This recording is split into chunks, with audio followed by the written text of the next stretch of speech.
الحمدللہ رب العالمین وبہ استعین واشہد ان لا الہ الا اللہ وحدہ لا شریک لہ واشہد ان محمدا عبدہ ورسولہ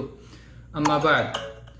حج کے فضائل و مسائل سے متعلق درس کا سلسلہ اللہ کے فضل و کرم سے جاری ہے۔ گزشتہ درس میں ہم نے حج کے چند فضائل ذکر کیے تھے،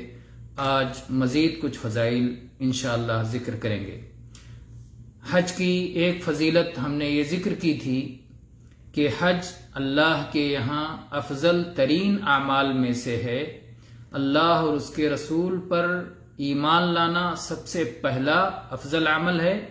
پھر جہاد فی سبیل اللہ، اور تیسرے نمبر پہ اللہ کے نبی صلی اللہ علیہ وسلم نے حج کا ذکر فرمایا ہے۔ دوسری فضیلت ہم نے وہ ذکر کی تھی کہ حج گناہوں کی بخشش کا ذریعہ ہے، بخشش کا باعث ہے۔ اور تیسری فضیلت یہ ذکر کی تھی کہ حج مقبول کا بدلہ جنت سے کم کوئی چیز نہیں ہے۔ اب آئیے ہم چوتھی فضیلت ذکر کرتے ہیں۔ چوتھی فضیلت حج کی جو حدیث میں آئی ہے کہ حج کی بنا پر پچھلے سارے گناہ ختم ہو جاتے ہیں، مٹ جاتے ہیں، محو ہو جاتے ہیں، منہدم ہو جاتے ہیں۔ اس سلسلے میں عبداللہ ابن عمرو ابن عاص رضی اللہ عنہما کی حدیث ہے کہ رسول اکرم صلی اللہ علیہ وسلم نے ارشاد فرمایا: اما علمت ان الاسلام يهدم ما كان قبله وان الهجرة تهدم ما كان قبلها وان الحج يهدم ما كان قبله۔ یہ حدیث صحیح مسلم میں 121 نمبر پر ہے کہ اللہ کے نبی صلی اللہ علیہ وسلم نے عبداللہ ابن عمرو ابن عاص رضی اللہ عنہما کو مخاطب کر کے فرمایا: کیا آپ کو یہ بات معلوم نہیں کہ اسلام قبول کرنے سے گزشتہ تمام گناہ، پہلے کے تمام گناہ معاف ہو جاتے ہیں، اور ہجرت کرنے کی وجہ سے پچھلے تمام گناہ معاف ہو جاتے ہیں، اور حج ایسا عمل ہے کہ حج کی وجہ سے پچھلے تمام گناہ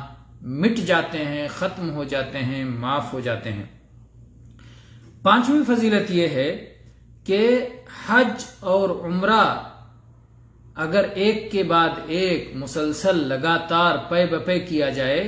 تو ان کی بنیاد پر اللہ تعالی دنیا کی بھلائیوں سے بھی نوازتا ہے اور آخرت کی بھلائیوں سے بھی نوازتا ہے۔ اس کی وجہ سے دنیا میں فقر و محتاجی اور تنگ دستی دور ہوتی ہے، اور اخروی اعتبار سے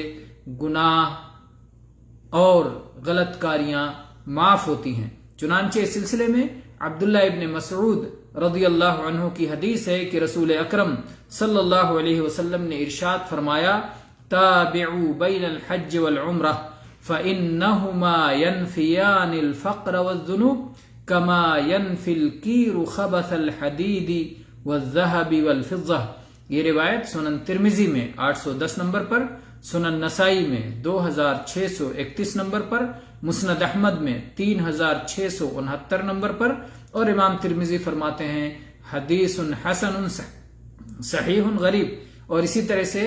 علامہ احمد شاکر نے مسند احمد کی تحقیق کرتے ہوئے اس کی سند کو صحیح قرار دیا ہے، اور علامہ ابن باز رحمہ اللہ نے بھی اس کی سند کو صحیح قرار دیا ہے۔ علامہ البانی رحمہ اللہ نے بھی صحیح سنن ترمذی میں 810 نمبر پہ اس حدیث کو حسن صحیح قرار دیا ہے، اور ایسے ہی علامہ وادعی نے اپنی کتاب الصحیح المسند میں 897 نمبر پر اس حدیث کو ذکر کیا ہے۔ اس حدیث میں نبی کریم صلی اللہ علیہ وسلم کا یہ فرمان ہے: تابعوا بین الحج والعمرہ، حج اور عمرہ ایک کے بعد ایک، یکے بعد دیگرے مسلسل پے بپے کیا کرو۔ اور پھر آپ صلی اللہ علیہ وسلم نے اس کا فائدہ بتایا، کیونکہ حج اور عمرہ یہ محتاجی اور گناہوں کو ایسے ہی مٹاتے ہیں، ایسے ہی دور کرتے ہیں، ایسے ہی ختم کرتے ہیں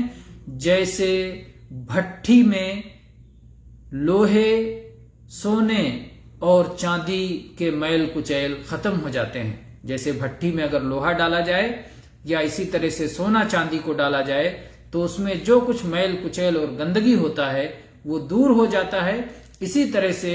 حج اور عمرہ کرنے سے غریبی اور محتاجی دور ہو جاتی ہے اور گناہ مٹ جاتے ہیں، گناہوں سے انسان پاک صاف ہو جاتا ہے۔ تو یہ رہی اس کی 5ویں فضیلت۔ 6ٹھی فضیلت اس سلسلے میں عمرہ کی فضیلت میں آئی ہے کہ ایک عمرہ اور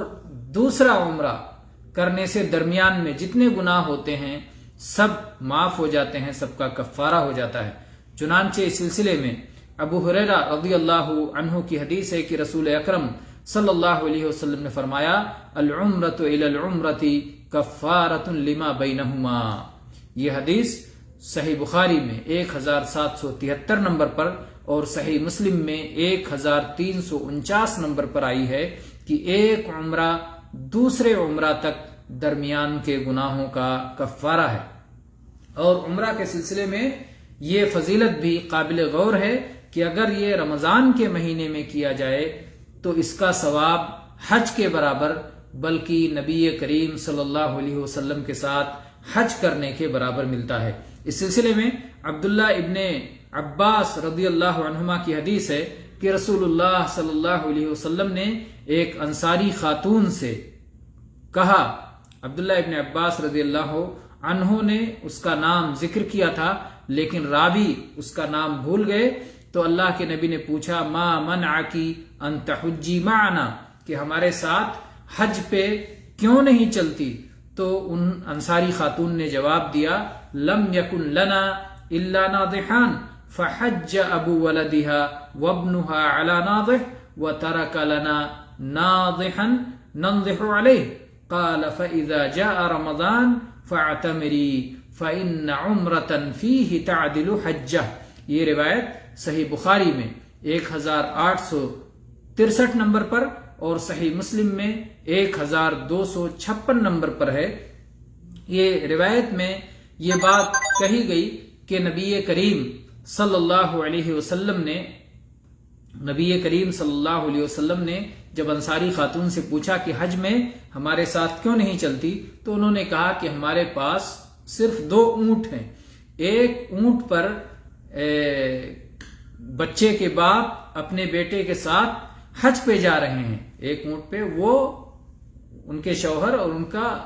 فرزند ان کا بیٹا یہ دونوں حج پہ جا رہے ہیں، اور دوسرا اونٹ گھر پہ چھوڑا ہے جس کی وجہ سے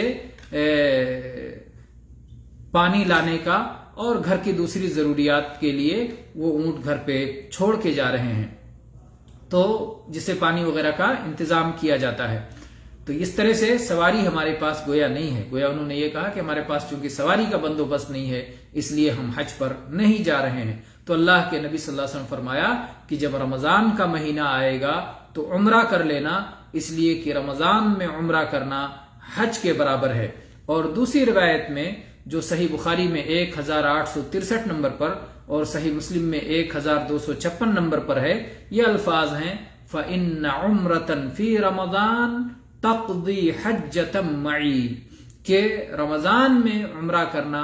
یہ میرے ساتھ حج کرنے کے برابر ہے۔ تو کتنا بڑا ثواب ہے، حج کے فضائل آپ نے دیکھے، اور عمرہ جو کہ حج اصغر ہے وہ بھی حج اکبر کے برابر اس کا ثواب ہو جاتا ہے اگر وہ رمضان میں ادا کیا جائے۔ اللہ تعالیٰ ان فضائل کو حاصل کرنے کی ہمیں توفیق عطا فرمائے، آمین۔ وآخر دعوانا ان الحمد للہ رب العالمین۔